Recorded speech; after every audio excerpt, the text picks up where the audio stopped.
Je vais passer la parole à Phil Lopes. La Hello. présentation sera en anglais, donc je l'invite à ouvrir son micro et commencer à partager sa présentation. J'invite aussi tous les participantes à rester, si c'est possible, jusqu'à la fin, et on ouvrira de nouveau nos caméras pour saluer l'audience.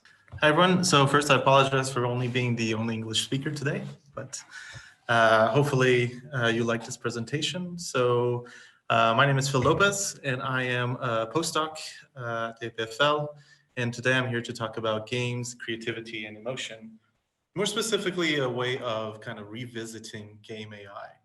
So the reason why I'm saying revisiting game AI is that the common perception of game AI, at least from the player's point of view, is always one of the AI are the enemies or the companions or the inhabitants that kind of populate the virtual world, let's say. And they usually are judged by their believability, by their behaviors, for example, for taking cover or strategizing around the player. And one of the main, let's say, benchmarks is to try really hard not to break the player emotions, so to speak. The other common perception of game AI, and mostly this is, I guess, AI researchers specifically, is that games are kind of treated as a benchmark. So creating an algorithm that can play X game very well. For example, the most recent example is the AlphaGo from DeepMind, for example, or the classic Deep Blue system from many years ago, like in the 90s, I believe. And these are the kind of the common perceptions of AI. But for me, AI can be substantially more, specifically when we're talking about AI in games. I believe that AI can be considered as also game creators, at least my perspective. What I mean by game creators, and more specifically what I mean is the idea of AI being used to tailor content towards specific players. The example that I usually like to give is the example of, for example, the Dungeon Master. I'm not sure how many are familiar here with the concept of pen and paper role-playing games, but the Dungeon Master kind of acts as the proxy between the players that collaborate to overcome certain challenges and the virtual fictional game world.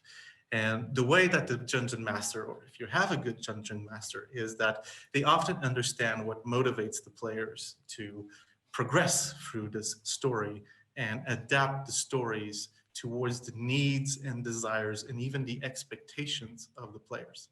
So in a way, this virtual world kind of reacts based on the proxy of the Dungeon Master toward the players. So creating a system that is able to do this is kind of the dream of, at least in my field. But unfortunately, we're still far ways off to achieving such a system. But what can we actually do now? So we can think of AI also as a way of creating creative tools, for example, something that allows the human and machine to be creative side by side. So the most easy example is through the idea of world generators, for example. So systems that are able to create continents and cities and basically oceans. So just generate huge fantastical worlds that the human creator, or in this case, the Dungeon Master, can then work on top of this, such as creating the history of a specific town, the culture of a specific continent, and then allow players to then, on top of this, collaborate and create stories on this unique generated world. So in a way, these systems allow the human creator to paint on this kind of generated canvas, so to speak.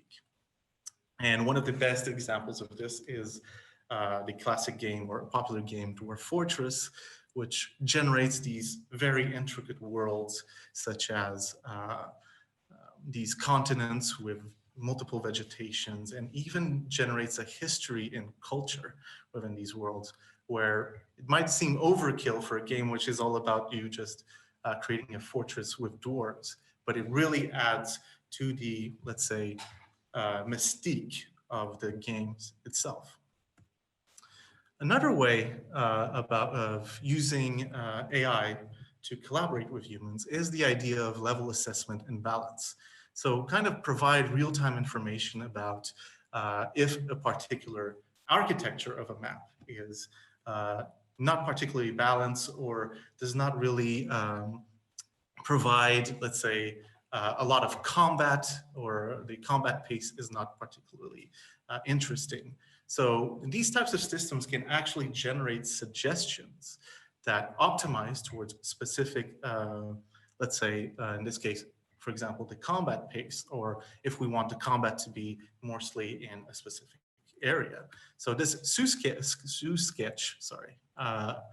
system, for example, generates suggestions as for example, in this case, the designer is placing power-ups within the level, and in real time kind of states the predictions of if the map is kind of balanced in this way, if there is imbalance towards, for example, the blue or red player. And in this case, this game in particular is one of those arena shooter types like Quake 3. And this is another kind of example of systems collaborating with humans in order to create interesting content.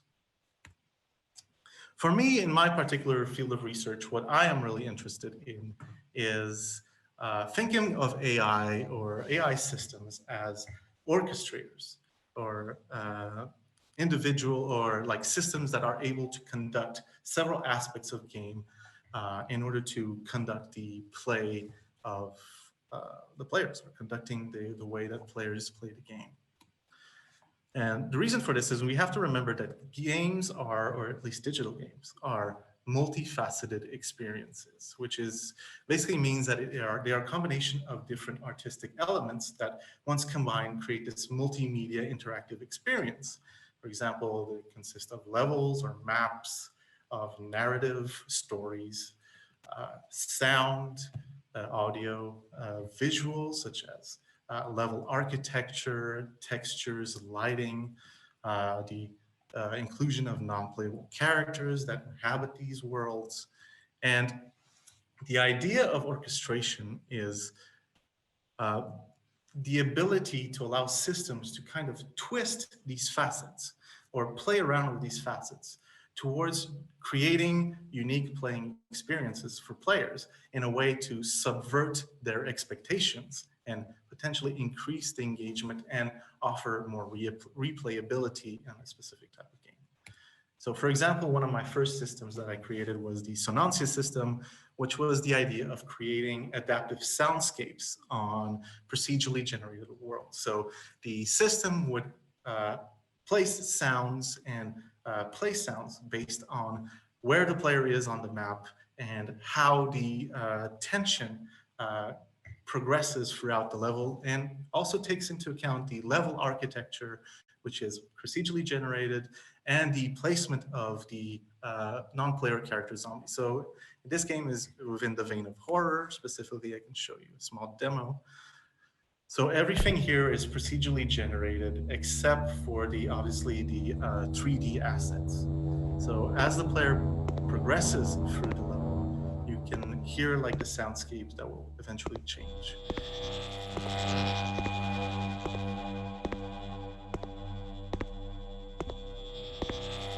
So the idea is, as the player moves towards the exit of the level, the sound will try to adapt and create more intense experience.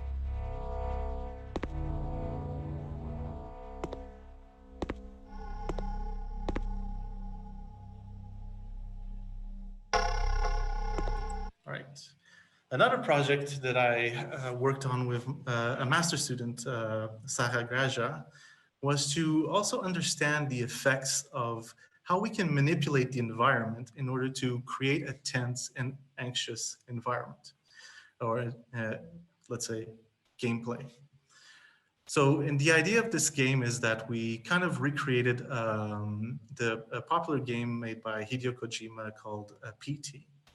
And the idea was that we wanted to just keep the same level architecture and play around with the different facets of the environment in order to subvert player expectations once they replay this version of the game, and eventually increase replayability, but also making this, so subverting this player expectation also allows us to increase and surprise the player and increasing the tension, I mean. So in a way, this is the example of the game. Hopefully it runs because this is on YouTube, okay. So the idea here is that we're playing with sound and lighting and different actions of the environment in order to create a very tenseful experience. And this is all controlled by the system.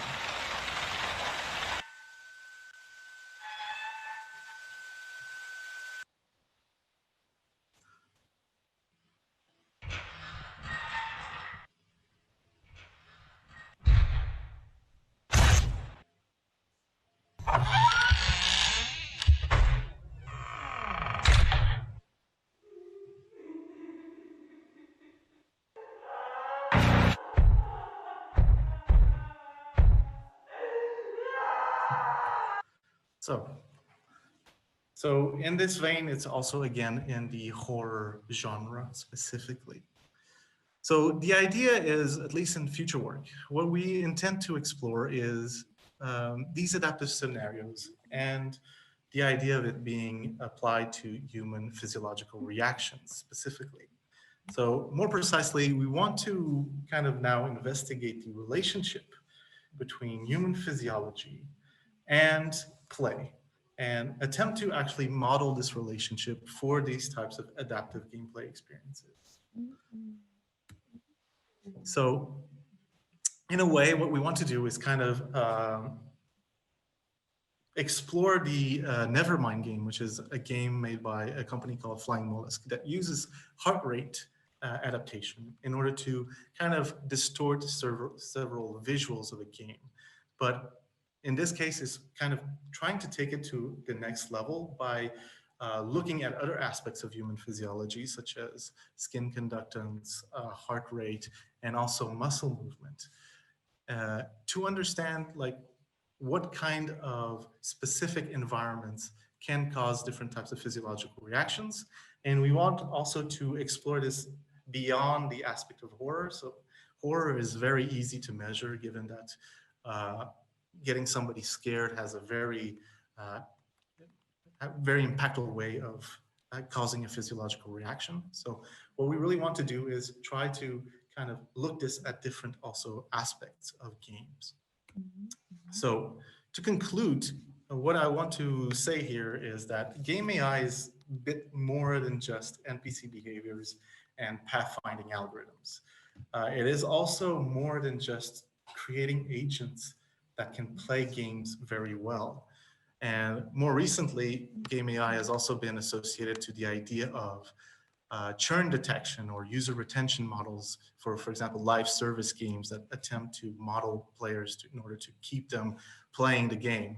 But if we think about it, I feel like it's a bit of a disservice to just think about game AI as something within these fields and probably something more around the idea of them being more creative and actually using game AI to increase the experience of players specifically. So that was my presentation, and I hope that I was able to give the information clearly, and thank you. If you have any questions. Thank you very much. Thank you very much for this, this very interesting presentation. We are reaching the end, but I will still ask a little question. What you're showing is, how do you say that? You are studying these effects. You are taking into account a lot of different scenarios, and you don't have the constraint of producing a game or having to deliver a game. You can take your time and explore a lot of different directions. So I was wondering, are there two worlds, or maybe a mixed world between the research in academia and the research in game development. How are the exchanges made between these two worlds? Or is it only one world? You are collaborating directly with the game designers. So, to be honest, it can be quite difficult when trying to collaborate with industry specifically. The idea is that I can understand, because usually industry are very time constrained and they usually cannot explore, like do these high risk types of research. So the ability, so the industry is usually, and this is also the case, like if you look at machine learning, like machine learning has existed since like the early 90s or 80s actually. And because you see the evolution of the efficiency of machine learning, now industry is very much interested in picking it up, right, and using it. So I feel like there's a similar parallel when it comes to game research as well, because the reason why I like academia and the reason like I like to do research in a university is that you're allowed to do these high risk and exploratory pieces of work, which can eventually bear fruit once you do the, you know, once it becomes more viable and less, let's say, what's the word, like less shaky, or, you know, it becomes more robust. That's the word I kind of want to say. So it can be quite difficult because industry always expects a product at the end. And for me, it's not, it's more about understanding about how players interact and how players feel when playing a game, and how we can use these aspects in order to, let's say, create the experience better. And hopefully, eventually, we can actually create something that would be usable by industry. I mean, industry already uses, for example, eye tracking and to a certain degree, heart rate to measure certain game design, like game design prototypes, right? So, for example, if a specific prototype is being fun or engaging to the player. So I guess I hope I was able to understand, well, not understand, to answer the question. Yeah, sure. Thank you very much for this. I think these exchanges have been happening for years between research in computer science, especially, and game development. And it's still interesting to see that there are still these exchanges going on, and for sure. Yeah, there's still a lot of interest to study that in academia. I mean, it's always a common debate in game conferences, the gap between academia and industry. So, yeah, I've heard about it. Thank you very much. Thank you for your time.